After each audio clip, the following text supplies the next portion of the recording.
Hello friends, story with me में आप सभी का स्वागत है। आज हम श्रीमती ममता कालिया जी द्वारा लिखी कहानी पढ़ेंगे जिसका नाम है दूसरा देवदास। चलिए शुरू करते हैं। हर की पौड़ी पर सांझ कुछ अलग रंग में उतरती है। दिया बाती का समय या कह लो आरती की बेला। 5 बजे जो फूलों के दोने 1-1 रुपए के बिक रहे थे, इस वक्त 2-2 के हो गए थे। भक्तों को इससे कोई शिकायत नहीं थी। इतनी बड़ी बड़ी मनोकामना लेकर आए हुए हैं, 1-2 रुपए का मुंह थोड़े ही देखना है। गंगा सभा के स्वयं सेवक खाकी वर्दी में मुस्तैदी से घूम रहे हैं। वे सबको सीढ़ियों पर बैठने की प्रार्थना कर रहे हैं। शांत होकर बैठिए, आरती शुरू होने वाली है। कुछ भक्तों ने स्पेशल आरती बोल रखी है। स्पेशल आरती यानी 101 या 151 रुपए वाली। गंगा तट पर हर छोटे बड़े मंदिर पर लिखा है गंगा जी का प्राचीन मंदिर। पंडितगण आरती के इंतजाम में व्यस्त है। पीतल की नीलांजलि में सहस्त्र बातियां घी में भिगोकर रखी हुई है। सबने देशी घी के डिब्बे अपनी ईमानदारी के प्रतीक स्वरूप सजा रखे हैं। गंगा की मूर्ति के साथ साथ चामुंडा, बालकृष्ण, राधा कृष्ण, हनुमान, सीताराम की मूर्तियों की श्रृंगारपूर्ण स्थापना है। जो भी आपका आराध्य हो चुन ले। आरती से पहले स्नान, हर हर बहता गंगा जल, निर्मल, नीलाम और निष्पाप। औरतें डुबकी लगा रही हैं। बस उन्होंने तट पर लगे कुंडों से बंधी जंजीरें पकड़ रखी है। पास ही कोई न कोई पंडा जजमानों के कपड़ों लातों की सुरक्षा कर रहा है। हर एक के पास चंदन और सिंदूर की कटोरी है। मर्दों के माथे पर चंदन तिलक और औरतों के माथे पर सिंदूर का टीका लगा देते हैं पंडे। कहीं कोई दादी बाबा पहला पोता होने की खुशी में आरती करवा रहे हैं, कहीं कोई नई बहू आने की खुशी में।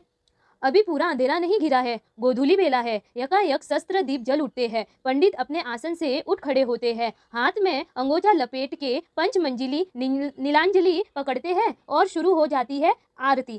पहले पुजारियों के भराए गले से संवेद स्वर उठता है। जय गंगे माता, जो कोई तुझको ध्याता सारे सुख पाता, जय गंगे माता। घंटे घड़ियाल बजते हैं। मनोतियों के दिए लिए हुए फूलों की छोटी छोटी किश्तियां गंगा की लहरों पर इटलाती हुई आगे बढ़ती है।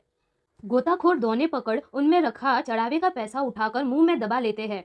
एक औरत ने 21 दोने तहराए हैं। गंगा पुत्र जैसे ही एक दोने से पैसा उठाता है, औरत अगला दोना सरका देती है। गंगा पुत्र उस पर लपकता है कि पहले दोने की दीपक से उसके लंगोट में की लपट लग जाती है। पास खड़े लोग हंसने लगते हैं, पर गंगा पुत्र हतप्रभ नहीं होता। वह जट गंगा जी में बैठ जाता है। गंगा मैया ही उसकी जीविका और जीवन है। इसके रहते वह बीच चक्कर मुंह भर भर रोजगारी बटोरता है। उसकी बीवी और बहन कुशा घाट पर रोजगारी बेचकर नोट कमाती है। 1 रुपए के 85 पैसे, कभी कभी 80 भी देती है, जैसा दिन हो।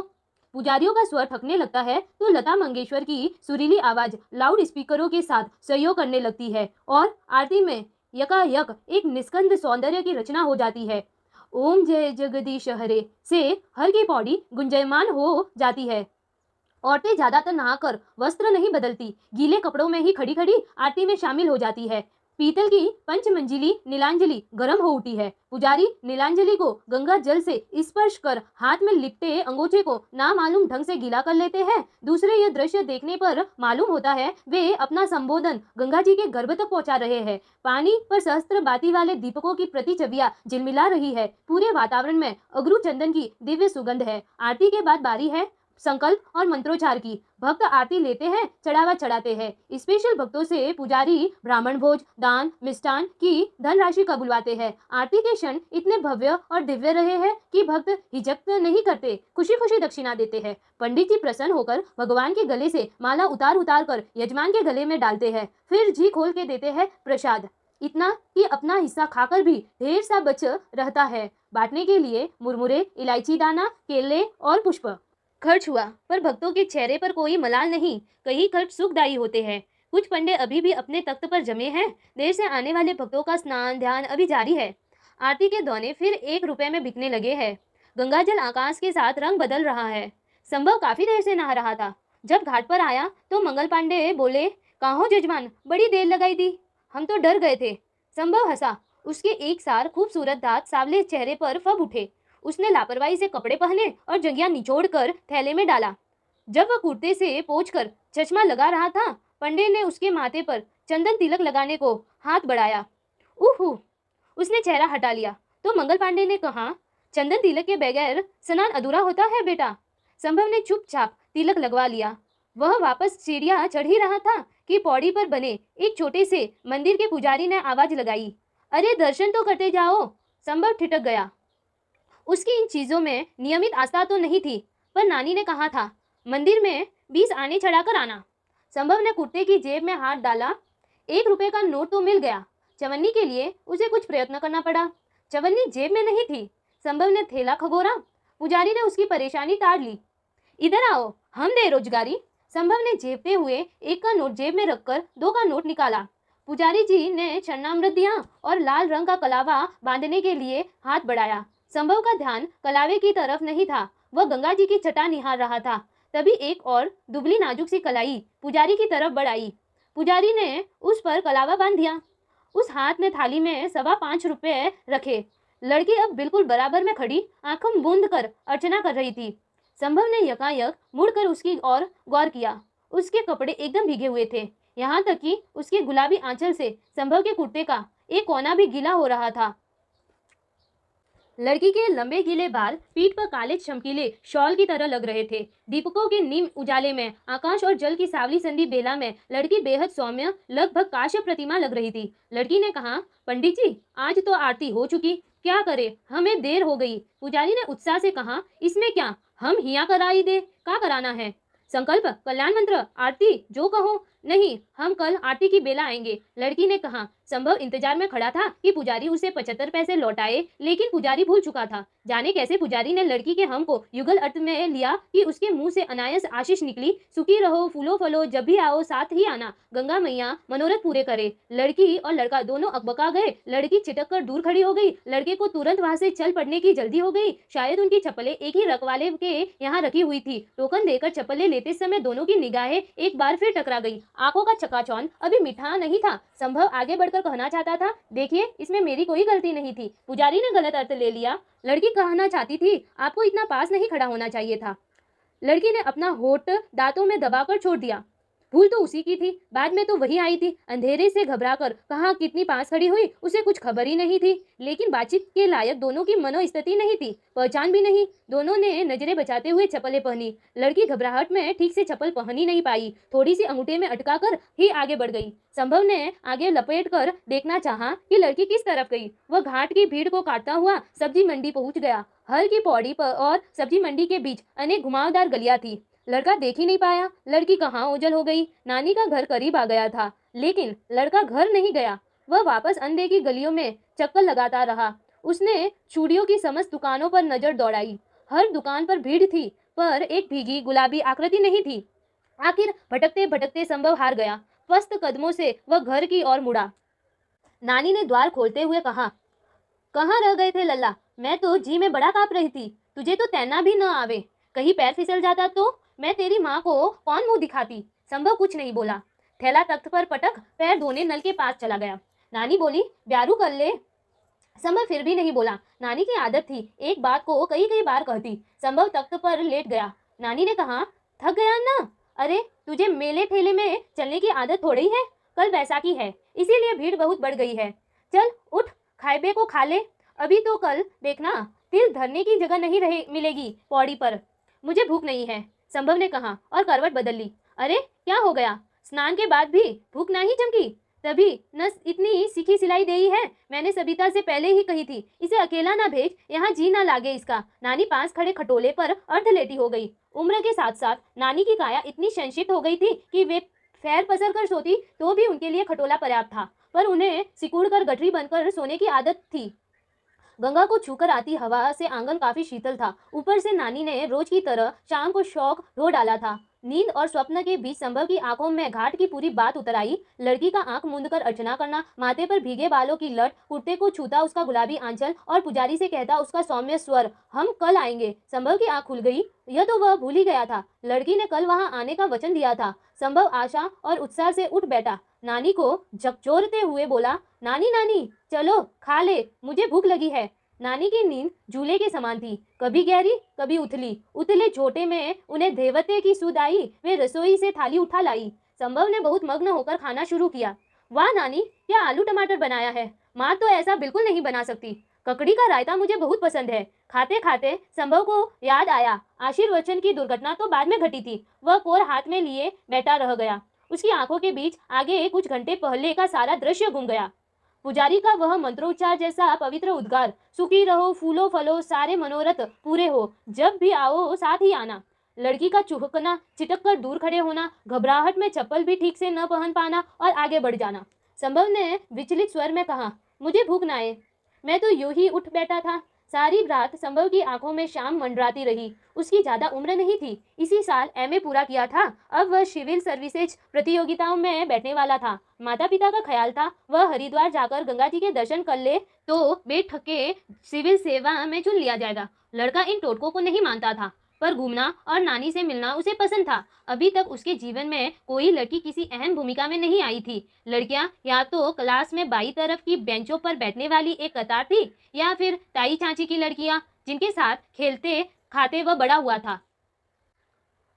इस तरह बिल्कुल अकेली अनजान जगह पर एक अनाम लड़की का स्नान दशा में सामने आना, पुजारी का गलत समझना, आशीर्वाद देना, लड़की का घबराना और छल देना, सब मिलाकर एक नई निराली अनुभूति थी जिसमें उसे कुछ सुख और ज्यादा बेचैनी लग रही थी। उसने मन ही मन तय किया कि कल शाम 5 बजे से ही वह घाट पर जाकर बैठ जाएगा।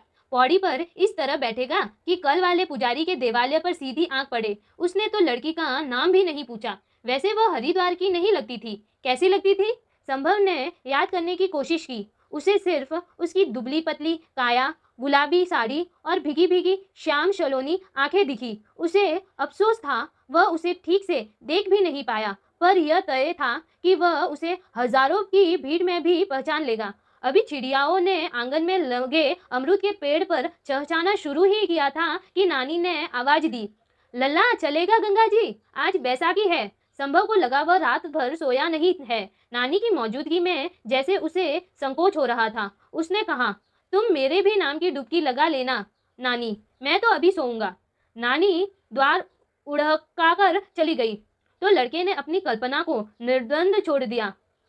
आज जब वह सलोनी उसे दिखेगी तो वह उसके पास जाकर कहेगा, पुजारी जी की नादानी का मुझे बेहद अफसोस है। यकीन मानिए पंडित जी मेरे लिए भी उतने ही अनजान हैं जितने आपके लिए। लड़की कहेगी, कोई बात नहीं। वह पूछेगा, आप दिल्ली से आई हैं? लड़की कहेगी, नहीं, हम तो डैश के हैं। बस उसके हाथ पते की बात लग जाएगी। अगर उसने रुख दिखाया तो वह कहेगा, मेरा नाम संभव है, और आपका? वह क्या कहेगी? उसका नाम क्या होगा? वह बीए में पढ़ रही होगी या एमए में? इन सवालों के जवाब वह अभी ढूंढ भी नहीं पाया था कि नानी वापस आ गई। ले, तू अभी तक सुपने ले रहा है? वहां लाखन लाख लोग नहा कर लिए। अरे कभी तो बड़ों का कहा कर लो। लड़के की निंद्रा नष्ट हो गई। नानी ऊंचाव के बीच सपने 9-2-11 हो गए। लड़के ने उठते उठते तय किया कि इस वक्त वह घाट तक चला तो जाएगा, पर नहाएगा नहीं। हाथ मुंह धोकर प्रार्थना कर लेगा। कुछ देर पौड़ी पर बैठ गंगा जी की जल राशि निहारेगा। लौटे हुए मथुरा जी की प्राचीन दुकान से गरम जलेबी खरीदेगा और वापस आ जाएगा। उसने कुर्ते में की जेब में 20 का नोट डाला और चल दिया। वास्तव में पौड़ी पर आज अद्भुत भीड़ थी। गंगा के घाट से भी चौड़ा मानव रेला दिखाई दे रहा था। भोर की आरती हो चुकी थी, लेकिन भजन जोर शोर से चले जा रहे थे। नारियल, फूल और प्रसाद की घनघोर बिक्री थी। भीड़ लड़के ने दिल्ली में भी देखी थी, बल्कि रोज देखता था। दफ्तर जाती भीड़, खरीद फरोख्त करती भीड़, तमाशा देखती भीड़, सड़क क्रॉस करती भीड़। लेकिन इस भीड़ का अंदाज निराला था। इस भीड़ में एक सूत्रता थी। न यहाँ जाति का महत्व था, न भाषा का महत्व, उद्देश्य का था, और वह सबका समान था, जीवन के प्रति कल्याण की कामना। इस भीड़ में दौड़ नहीं थी, अतिक्रमण नहीं था। और भी अनोखी बात यह थी कि कोई भी स्नानार्थी किसी सैलानी आनंद में डुबकी नहीं लगा रहा था, बल्कि स्नान से ज्यादा समय ध्यान ले रहा था। दूर जलधारा के बीच एक आदमी सूर्य की ओर उन्मुख हाथ जोड़े खड़ा था। उसके चेहरे पर इतना विभोर विनीत भाव था, मानो उसने अपना सारा अहम त्याग दिया है। उसके अंदर स्व से जनित कोई कुंठा शेष नहीं है। वह शुद्ध रूप से चेतना स्वरूप आत्माराम और निर्मलानंद है। एक छोटे से लड़के ने लगभग हंसते हुए उसका ध्यान भंग किया। भैया, आप नहीं नहाएंगे? संभव ने गौर किया। जाने का पौड़ी पर उसके नजदीक यह बच्चा आ बैठा था। उसका भाल चंदन सर्जित था, चेहरे पर चमकीली ताजगी थी। अकेले हो? नहीं, बुआ साथ है। कहाँ से आए हो? रोहतक। अब वापस जाओगे? नहीं, बच्चे ने चमकीली आंखों से बताया। अभी तो मनसा देवी जाना है। वहाँ, उधर। बच्चा सामने पहाड़ी पर बना एक मंदिर इंगित से दिखाने लगा। यह स्थल संभव को पहले दिन से ही अपनी ओर खींच रहा था, लेकिन नानी ने उसे बरज दिया था। ना लला, मनसा देवी जाना है? तो क्या वह झूला गाड़ी में तो बैठी हो ना, रस्सी से चलती है, क्या पता कब टूट जाए। एक बार टूटी थी, हजारन मरे गिरे थे। जाना है तो चढ़कर जाना, उसका महात्म्य अलग है। संभव बहु शारीरिक मेहनत में यकीन नहीं करता था। बरसों से कुर्सी पर बैठे पढ़ते पढ़ते उसे सक्रियता के नाम पर हमेशा किसी दिमागी हरकत का ही ध्यान आता था। उसे यहाँ सुबह सुबह नानी का झाड़ू लगाना, चक्की चलाना, पानी भरना, रात के मंजे बर्तन फिर से धो धो कर लगाना सब कष्ट दे रहा था। वह ऐतराज नहीं कर रहा था तो सिर्फ इसीलिए कि महज 4 दिन रुक कर वह नानी की दिनचर्या में हस्तक्षेप करने का अधिकारी नहीं बन सकता। संभव ने बच्चे से कहा, अगर गिर गए तो? बच्चा हंसा, इतने बड़े होकर डरते हो भैया, गिरेंगे कैसे, इतने लोग जो चढ़ रहे हैं।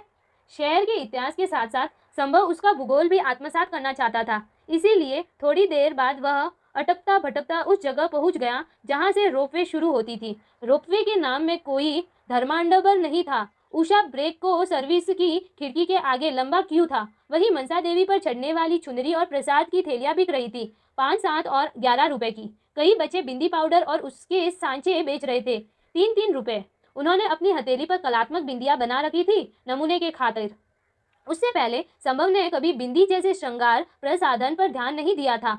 अब यकायक उसे ये बिंदियां बहुत आकर्षक लगी। मन ही मन उसने एक बिंदी उस अज्ञात यौवना के माथे पर सजा दी। मांग में तारे भर देने जैसे कई गाने उसे आधे अधूरे याद आकर रह गए। उसका नंबर बहुत जल्द आ गया। अब वह दूसरी कतार में था जहाँ से केबिल कार में बैठना था। सभी काम बड़ी तत्परता से हो रहे थे। जल्द ही वह उस विशाल परिसर में पहुंच गया जहां लाल, पीली, नीली, गुलाबी केबिल कार बारी बारी से आकर रुकती, 4 यात्री बैठते और रवाना हो जाती। केबिल कार का द्वार खोलने और बंद करने की चाबी ऑपरेटर के नियंत्रण में थी। संभव एक गुलाबी केबल कार में बैठ गया। कल से उसे गुलाबी के सिवा और कोई रंग सुहा ही नहीं रहा था। उसके सामने की सीट पर एक नवविवाहित दंपति चढ़ावे की बड़ी थैली और एक वृद्ध चढ़ावे की छोटी थैली लिए बैठे थे। संभव को अफसोस हुआ कि वह चढ़ावा खरीद कर नहीं लाया। इस वक्त जहां से केबिल कार गुजर रही थी, नीचे कतारबंद फूल खिले हुए थे। लगता था रंग बिरंगी वादियों से कोई हिंडोला उड़ा जा रहा है। एक बार चारों ओर के विहंगम दृश्य में मन रम गया तो न मोटे मोटे फौलाद के खंभे नजर आए और न भारी केबिल वाली रोपे। पूरा हरिद्वार सामने खुला था। जगह जगह मंदिरों के बुर्ज, गंगा मैया की धवल धारा और सैकड़ों की खूबसूरत घुमाव। नीचे सड़क के रास्ते चढ़ते हाफते लोग, लिम्का की दुकानें और नाम अनाम पेड़। बहुत जल्द उनकी केबिल कार मनसा देवी के द्वार पर पहुंच गई। यहाँ फिर चढ़ावा बेचने वाले बच्चे नजर आए। संभव ने एक थैली खरीद ली और सीढ़ियां चढ़कर प्रांगण में पहुंच गया। नाम मनसा देवी का था पर वर्चस्व सभी देवी देवताओं का मिला जुला था। एकदम अंदर के प्रकोष्ठ में चामुंडा रूप धारिणी मनसा देवी स्थापित थी। व्यापार यहाँ भी था। मनोकामना के हेतुक लाल पीले धागे 1.25 रुपए में बिक रहे थे। लोग पहले धागा बांधते, फिर देवी के आगे शीश नवाते। संभव ने भी पूरी श्रद्धा के साथ मनोकामना की गांठ लगाई, सिर झुकाया, नैवेद्य चढ़ाया और वहां से बाहर आ गया। आंगन में रुद्राक्ष मालाओं की अनेक घुम्मटियां थी, जहां 10 रुपए से लेकर 3000 तक की मालाओं पर लिखा था असली रुद्राक्ष, नकली साबित करने वाले को 500 रुपए इनाम। एक तरफ हलवाई गरम जलेबी, पूरी, कचौरी छान रहे थे। मेले का माहौल था। संभव वापस केबिल कार की कतार में लग गया। वापसी का रास्ता ढलवा था। कार और भी जल्द नीचे पहुंच रही थी। इस बार संभव के साथ 3 समवयस्क लड़के बैठे हुए थे। वह केबिल कार की ढलवा दौड़ देख रहा था कि यकायक 2 आश्चर्य एक साथ घटित हुए। वह बच्चा जो पौड़ी पर उसके करीब आकर बैठ गया था, दूर पीली केबिल कार में नजर आया। बच्चे की लाल कमीज उसे अच्छी तरह याद थी, हालांकि इतनी दूर से उसका चेहरा स्पष्ट नजर नहीं आ रहा था। और बच्चे से सटी हुई जो दुबली पतली श्याम सलोनी आकृति बैठी थी, वह थी वही लड़की जो कल शाम के झूठ पुटे में हर की पौड़ी पर उससे टकराई थी। संभव बेहद बेचैन हो गया। वह दाएं बाएं झुक झुक कर चीखने की कोशिश करने लगा। उसका मन हुआ पंछी की तरह उड़कर पीली केबिल कार में पहुंच जाए। बहुत जल्द केबिल कार वापस नीचे पहुंच गई। संभव ने आगे आगे जाते बच्चे को लपक कर कंधे से थाम लिया और बोला, कहो दोस्त। बच्चे ने अचकचाकर उसकी ओर देखा। अरे भैया, रुक कर बोला, हमने सोचा जब हमारा दोस्त नहीं डरता तो हो जाए एक ट्रिप। तभी आगे से एक महीन सी आवाज ने कहा, मन्नू घर नहीं चलना है। बालक मन्नू ने कहा, अभी आया बुआ। संभव ने अस्फुट स्वर में पूछा, ये तुम्हारी बुआ है? और क्या? मन्नू ने आश्चर्य जवाब दिया, हमें नहीं मिलाओगे? हम तो तुम्हारे दोस्त हैं। मन्नू वाकई उसका हाथ खींचता हुआ चल दिया। बुआ बुआ, इनसे मिलो, ये है हमारे नए दोस्त। उसने प्रश्नवाचक नजरों से संभव को देखा। अपना नाम खुद बताइए, वह अपना बताता इससे पहले उसी महीन मीठी आवाज ने कहा, ऐसे कैसे दोस्त है तुम्हारे, तुम्हें उनका नाम भी नहीं पता। अब संभव ने गौर किया, बिल्कुल वही कंठ, वही उलाहना, वही अंदाज। पुलक से उसका रोम रोम हिल उठा। हे ईश्वर, उसने कब सोचा था मनोकामना का मौन उद्गार इतनी शीघ्र शुभ परिणाम दिखाएगा। लड़की ने आज गुलाबी परिधान नहीं पहना था, पर सफेद साड़ी में लाज से गुलाबी होते हुए उसने मनसा देवी पर एक और चुनरी चढ़ाने का संकल्प लेते हुए सोचा, मनोकामना की गांठ भी अद्भुत अनूठी है, इधर बांधो उधर लग जाती है। पारो बुआ इनका नाम है। मनु ने बुआ का आंचल खींचते हुए कहा, संभव देवदास। संभव ने हंसते हुए वाक्य पूरा किया। उसे भी मनोकामना का पीला लाल धागा और उसमें पड़ी गिठन का मधुर स्मरण हो आया। दोस्तों, यहीं पे हमारा वीडियो समाप्त होता है। यदि आपको यह कहानी अच्छी लगी हो तो इसे लाइक और शेयर जरूर कीजिएगा और ऐसे ही वीडियोस को देखने के लिए चैनल को सब्सक्राइब करें और वीडियो को एंड तक देखने के लिए आप सभी को थैंक यू।